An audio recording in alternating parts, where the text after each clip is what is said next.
on va accueillir maintenant, je vous en parle depuis tout à l'heure, on va découvrir l'équipe de France des femmes leaders et on va accueillir Sophie Iborra qui va me rejoindre, qui, comment on pourrait dire, va organiser tout ça tout simplement.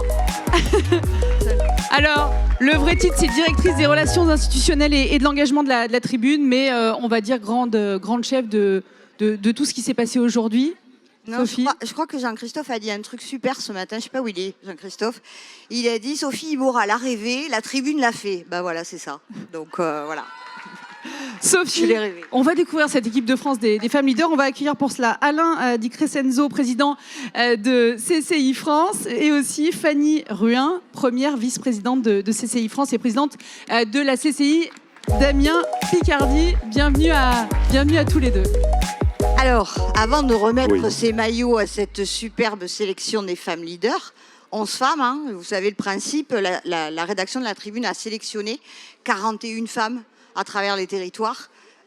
Et puis, vous, le public, les lecteurs, ont choisi leur équipe. Elles sont devenues sélectionneurs en équipe de France.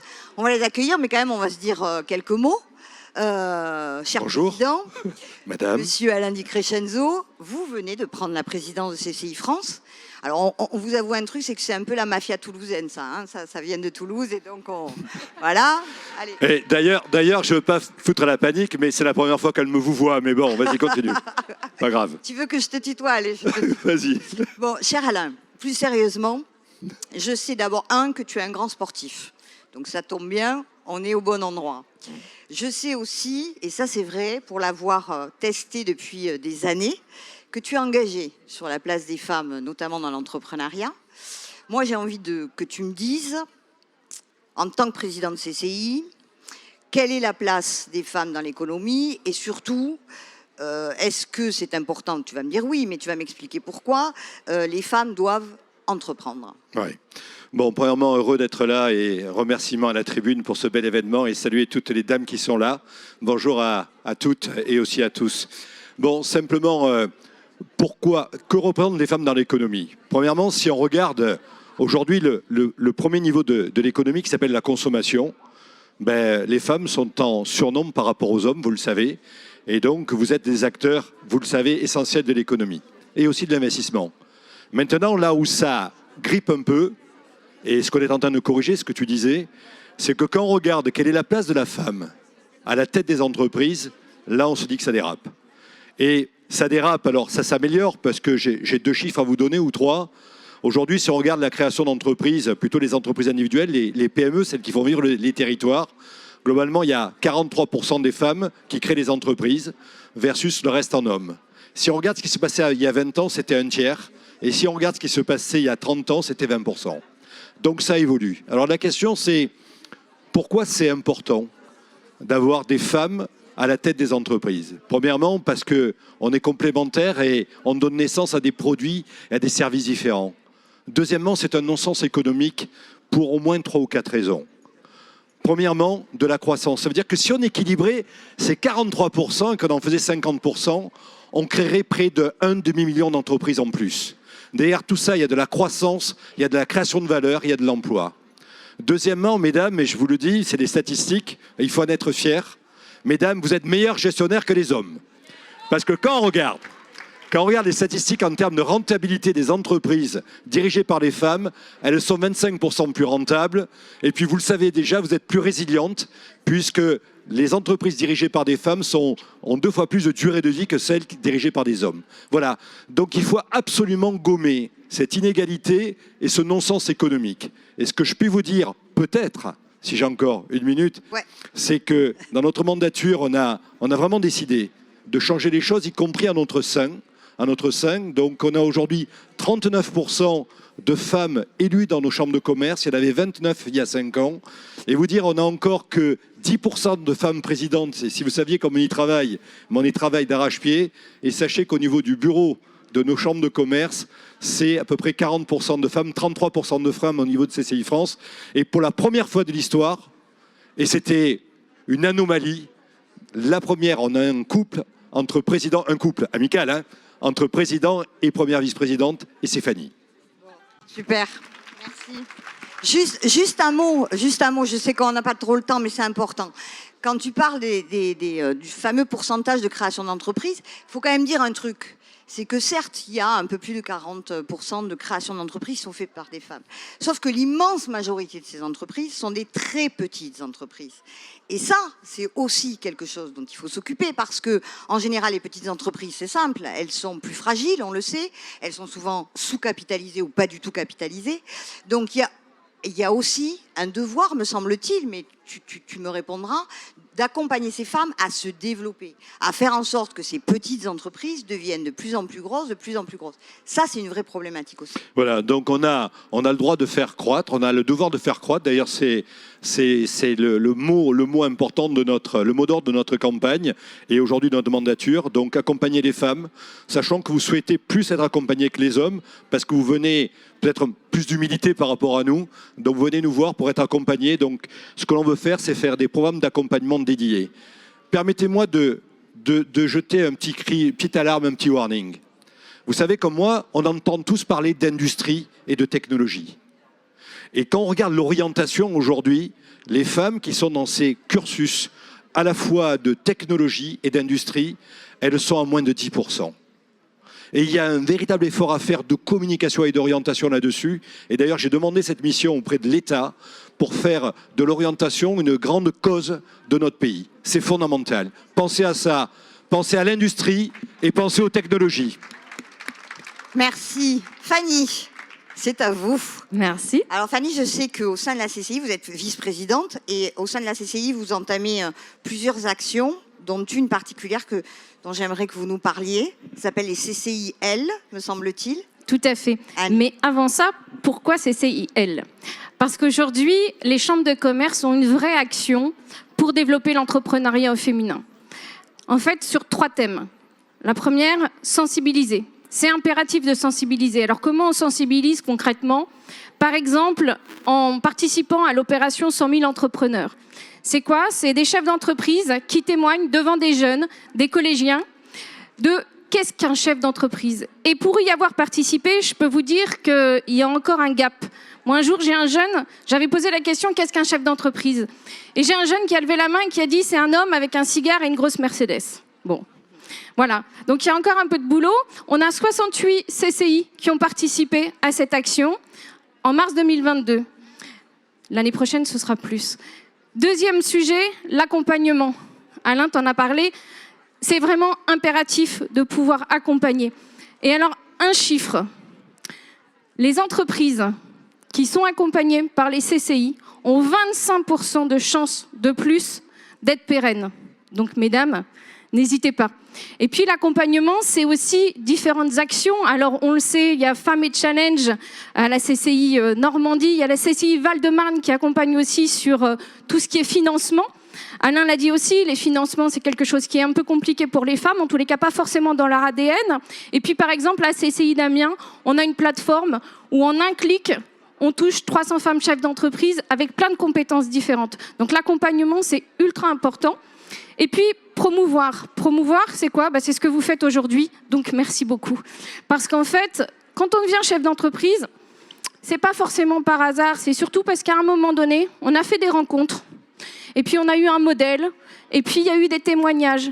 Et sans ça, on ne pourra pas développer plus l'entrepreneuriat au féminin. Donc, on a vraiment besoin de vous. Donc, merci beaucoup. Et c'est force de tous ces constats. Et puis, parce que aussi, on se rend compte que quand on est chef d'entreprise, on a des droits et des devoirs. Et les devoirs, c'est aussi de la transmission. C'est aussi le témoignage. Alors, moi, je suis issue de l'apprentissage, donc ça me parle un petit peu. Et donc, on s'est dit qu'il fallait qu'il y ait plus de visibilité sur toutes les actions des chambres de commerce. Et donc, on a créé CCIL. Merci Alain. Merci Alain d'avoir accepté ce challenge, mais je sais que tu aimes ça, et de m'avoir confié la mission. CCIL, en fait, ça reprend toutes les actions de toutes les chambres d'entreprise, mais des actions très concrètes. C'est un peu une forme de marque repère, de label. Donc, surtout, n'hésitez pas, si vous voyez CCIL, foncez, allez-y, ça va vous apporter, ça va vous faire grandir, ça va faire développer vos entreprises. Et puis, si vous êtes créateur ou si vous hésitez, n'hésitez plus. Si vous avez envie, osons l'entrepreneuriat au féminin et puis osez le réflexe CCI, on est à votre dispo.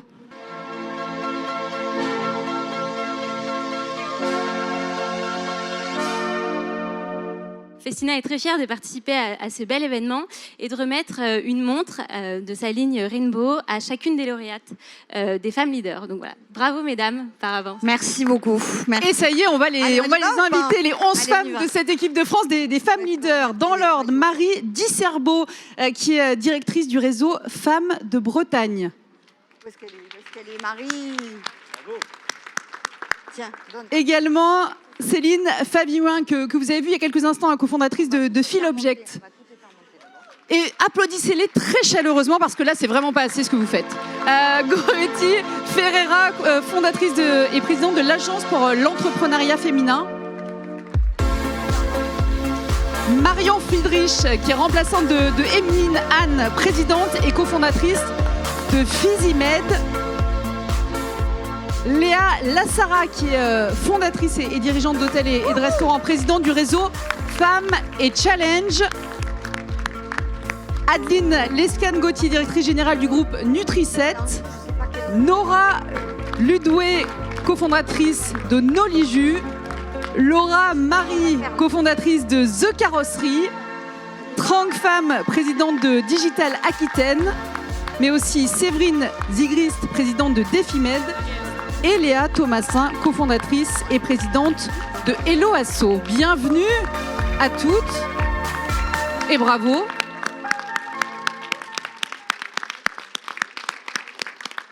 Alors, juste un petit mot. Les maillots, oui. Attends, ils arrivent les maillots. Juste un petit mot. Évidemment, on n'a pas le temps de toutes vous les présenter en détail et pourtant, il y aurait beaucoup de choses à dire. Bravo, mesdames. On vous invite évidemment à vous rendre sur la tribune. On va faire un portrait de chacune d'elles. Et là, vous pourrez les connaître mieux. On va vous remettre ces fameux maillots, ces fameux cadeaux Festina, mesdemoiselles. Alors, comment on s'organise? Parce que là, c'est pas pratique. Hein. Alors, tu viens. Et là, vous n'êtes pas très bien organisés. Tu sais, maintenant, on n'est pas du tout organisé. Laurie, voilà. Est-ce que vous êtes dans l'ordre d'apparition? Oui, tout à fait. Alors, à chaque fois, on va te passer un maillot et tu vas leur remettre le fameux maillot. Mais oui, bien sûr. Mais attention, ça rigole pas, c'est une remise officielle. Hein. Les prénoms, alors voilà, nous allons commencer. Ça va pas être simple. Hein. Laissez-moi. Marie pour commencer. C'est vrai, c'est Marie.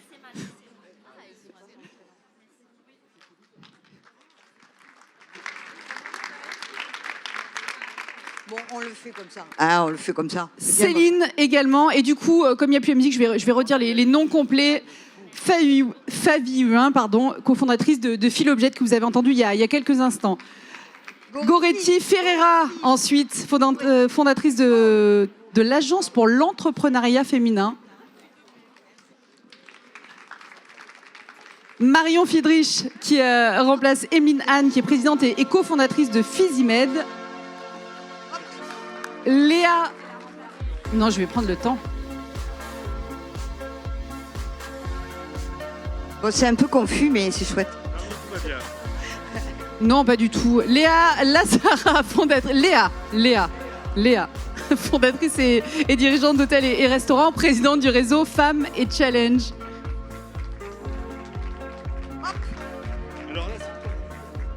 Adeline Lescan-Gauthier, directrice générale du groupe Nutri7.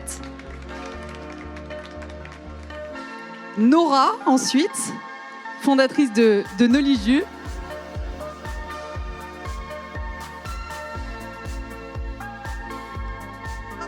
Laura, maintenant, cofondatrice de The Carrosserie.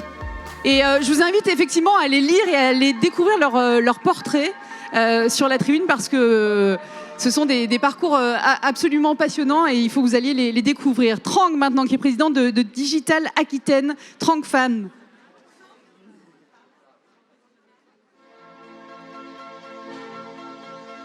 Et puis nous allons avoir deux dernières joueuses de cette équipe de France, deux dernières championnes. Séverine Zigrist, présidente de Defimed.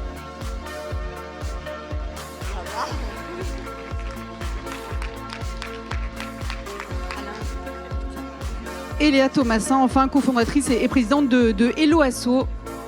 Voilà, et bien sûr, vous pourrez aller échanger avec elle ensuite, lors du temps d'échange qui va suivre cette finale. Vous pouvez les mettre, oui, c'est une bonne idée, ça. Ouais. On va prendre dans quelques instants une belle photo de famille avec le Parc des Princes en fond. Là. On va pas faire la photo de suite, il y a un truc. Hein? Oui, Sophie, vous vouliez rendre un hommage Ouais. ce soir. Ouais, top. D'abord, bravo. Merci. Je voudrais qu'on les applaudisse encore une fois, s'il vous plaît.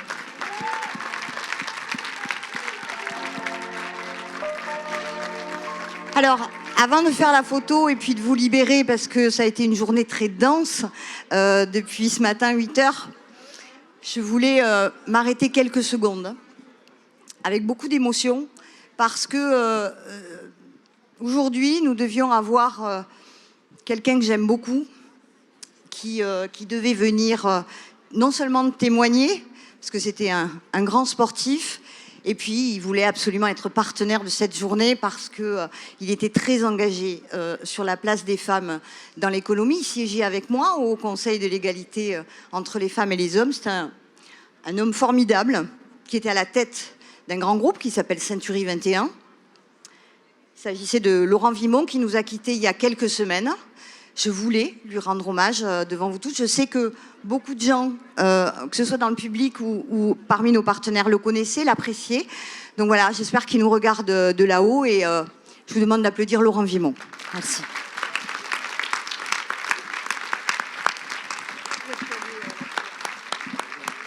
À qui je dois mettre ça? Elle est pas... Ah. Alors... Merci. Donc, j'ai le privilège de vous offrir ceci. Vous allez nous dire quelques mots. Vous avez travaillé avec Laurent. Voilà. Et voilà, c'est un petit moment pour ça. Allez-y. Écoutez, merci beaucoup Sophie. Je suis très émue. Et puis au nom de Century 21, il y a 7500 professionnels que je représente aujourd'hui. On vous remercie pour ce geste symbolique. Laurent, c'était... Alors, je suis sa directrice de la communication. J'ai eu la chance d'être embauchée par lui. J'ai même cette chance d'avoir été sa première embauche en tant que président. Laurent, dans tous ses discours, a toujours porté la cause des femmes. Lorsqu'il s'adressait à notre réseau, il les encourageait à avoir de l'ambition, à avoir de l'audace, à oser, à rêver grand. Et ces mots ont trouvé un écho puisque dans notre réseau, par exemple, en moins de 5 ans, il y a 25% de dirigeantes et de managers en plus. Donc ça, c'est quand même, on en est très fiers. Et il en était très fier, il le disait souvent. Il avait ce syndrome, il le disait de temps en temps, en fait, qui nous rapprochait des femmes, certaines sans doute d'entre vous. Il avait ce syndrome de l'imposteur, parce que lui-même avait été, était autodidacte, qui n'avait pas de diplôme. Il avait toujours besoin, entre guillemets, de prouver quelque chose. En tout cas, ça lui a tenu longtemps, ce syndrome-là. Et il avait une citation qu'il me répétait sans cesse, et que vous connaissez sans doute, qui lui servait de mantra. C'était une citation de René Char, alors, qui est célèbre, qui disait, alors de mémoire, « Impose ta chance, serre ton bonheur et va vers ton risque. À te regarder, ils s'habitueront. » Alors nous, on ne pourra plus s'habituer à regarder Laurent Vimont, mais j'espère que dans la salle, dans cette audience, il y aura des femmes qui connaîtront sa même trajectoire professionnelle. Je vous remercie. Merci à vous. Et Sophie, on va faire cette photo de famille. Allez, avec cette équipe de France des femmes leaders. Montez. Par contre, on va se rapprocher. Hein. Rapprochez-vous. Monsieur Tortora, où est-ce qu'il est, Jean-Christophe? Et on va rappeler Jean-Christophe Tortora et Tatiana de Franqueville, directrice générale de la Tribune, qui vont nous rejoindre pour la conclusion de cette journée et pour la photo de famille.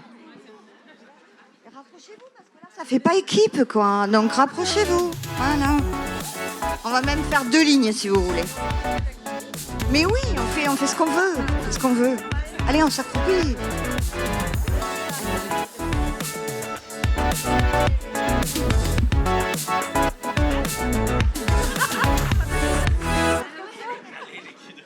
On se met où? Non, on se met tout assis. On s'assoit? On a toujours rêvé d'avoir un homme à nos pieds.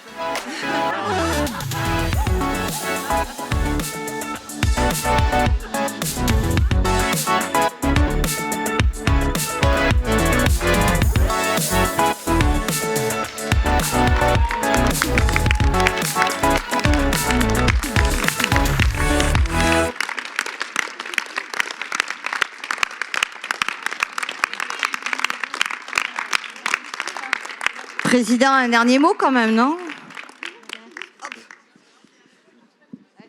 Je crois qu'il y a aussi Tatiana qui voulait dire peut-être un petit mot. Et... Bien sûr.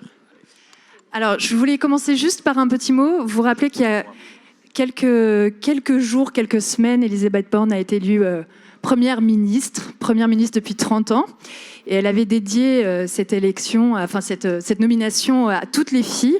Aujourd'hui, j'ai la chance d'avoir mes filles dans ce magnifique stade et je leur dédie, ainsi qu'à toutes les filles, cette magnifique journée. Et bien sûr, merci à toi, Jean-Christophe, de nous avoir permis d'organiser cet événement absolument dingue. À Sophie Ibora, d'avoir imaginé... d'être venue nous voir un matin pour nous proposer cette idée folle de dire « Et si on allait au Parc des Princes pour instaurer de nouvelles règles du jeu ?» Et je crois qu'on n'a pas hésité très longtemps avec Jean-Christophe. Et je voulais évidemment remercier tous les partenaires. Alors bien sûr, ils sont très nombreux, mais nos partenaires financiers, parce qu'un événement comme celui-là ne peut se faire sans eux, Worldline, Festina, la Chambre de commerce et d'industrie, Paris Capital Économique et, j'oublie pas, Harmonie Mutuelle, bien sûr. Et évidemment, tous les réseaux qui étaient présents, qui ont créé une énergie folle sur cet événement aujourd'hui, tous nos partenaires médias, toutes les associations, tous ceux qui se sont engagés, et vous, bien sûr, parce que vous nous avez mis une énergie et vous nous avez donné la patate. Voilà, tout simplement.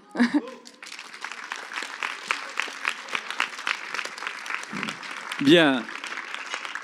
Une conclusion en 60 secondes, je te promets, Sophie, parce que Sophie me met une pression quotidienne, vous imaginez pas. D'abord, merci en tous les cas, mesdames. Vous savez, moi, depuis que je suis petit, je le dis, à la fois, je pense à ma mère aujourd'hui, et je pense à mes amis, à mes collaboratrices, bien sûr, à tout ce beau travail que tu as fait, Sophie, à Tatiana, puis à toutes ces femmes de l'ombre aussi de la tribune que je remercie. J'ai envie de partager cette phrase de Louis Aragon que je constate chaque jour, à chaque instant.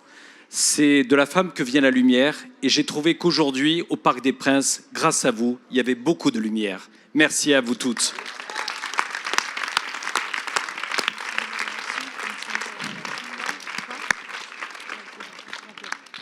Le dernier, il y en a marre, là, il y en a marre.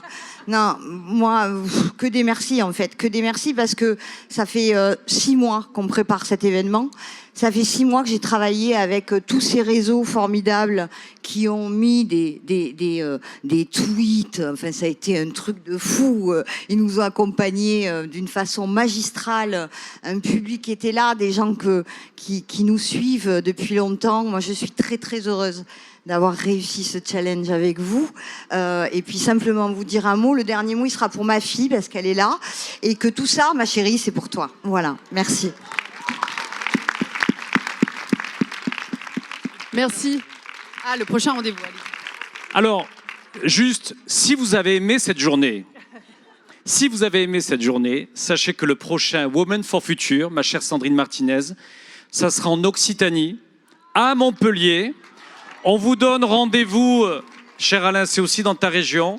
Donc le 30 juin et le 1er juillet, nous faisons une édition Women for Future spéciale Méditerranée. Nous accueillons toutes les femmes de la Méditerranée, d'Italie, du Maroc, d'Algérie, etc. Et on va être bien sûr en réunissant toutes les femmes engagées dans la plus vieille faculté du monde qui se trouve à Montpellier. Je ne sais pas si vous le saviez.